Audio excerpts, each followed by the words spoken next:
گناہ پر گریف فرمانے والا دیکھ رہا ہے، عزت و ذلت جس کے دستے قدرت ہے وہ دیکھ رہا ہے، زندگی اور موت کا جو مالک ہے وہ دیکھ رہا ہے،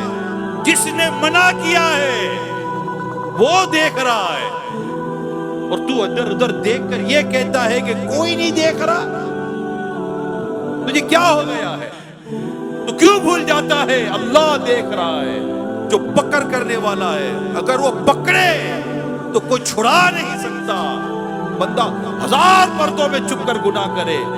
اللہ پاک چاہے تو اس کے گناہ کو سارے عام لے آئے۔ کوئی 1000 پردوں میں چھپ کر نیکی کرے، اللہ چاہے تو اس کو نیکی کو سارے عام لے آئے۔ کیسے کہتا ہے کہ کوئی نہیں دیکھ رہا؟ پیارے آقا صلی اللہ تعالی علیہ وسلم نے ارشاد فرمایا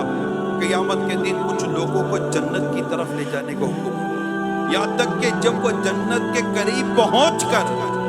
اس کی خوشبو سونگیں گے،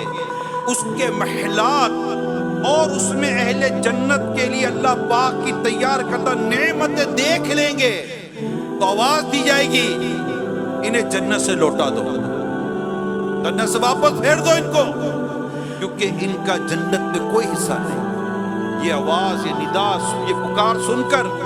وہ ایسی حسرت کے ساتھ لوٹیں گے کہ اس جیسی حسرت کے ساتھ ان سے پہلے لوگ نہ لوٹے ہوں گے۔ پھر وہ عرض کریں گے یا رب، اگر تو اپنا ثواب اور اپنے اولیاء کے لیے تیار کردہ نعمتیں دکھانے سے پہلے ہی ہمیں جہنم میں داخل کر دیتا تو یہ ہم پر زیادہ آسان ہوتا۔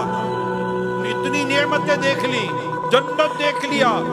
اس کی نعمت، اس کے محلات، اور جو نیک لوگوں کے لیے جو اللہ نے نعمتیں تیار کی یہ سب دکھا دی گئی ہیں، اور پھر کہہ دیا کہ ان کو جنت سے واپس کر دو، ان کا جنت میں کوئی حصہ نہیں ہے۔ تو کہتے مولا یہ ساری نعمت جو تجھے جنت کے میں دکھائی ہے، اگر یہ دکھانے کے علاوہ، یعنی کیا کہا کہ دکھانے سے پہلے ہی ہمیں جہنم میں داخل کر دیتا تو یہ ہم پر زیادہ آسان ہوتا۔ اللہ پاک ارشاد فرمائے گا میں نے ارادتاً تمہارے ساتھ ایسا کیا ہے، اور اس کی وجہ یہ ہے کہ جب تم تنہائی میں ہوتے تھے بڑے بڑے گناہ کر کے میرے ساتھ اعلان جنگ کرتے، اور جب لوگوں سے ملتے عاجزی اور انکساری کے ساتھ ملتے تھے، تم لوگوں کو اپنی وہ حالت دکھاتے تھے جو تمہارے دلوں میں میرے لیے نہیں ہوتی تھی، تم لوگوں سے ڈرتے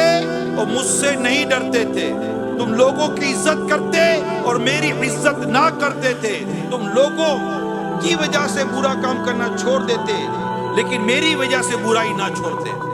آج میں تمہیں اپنے ثواب سے محروم کرنے کے ساتھ ساتھ اپنے عذاب کا مزہ بھی چکھاؤں گا۔ کتنا دردناک عذاب، کتنا دردناک عذاب۔ اللہ پاک آپ کو مجھے ان گناہوں سے بچنے کی توفیق عطا فرمائے۔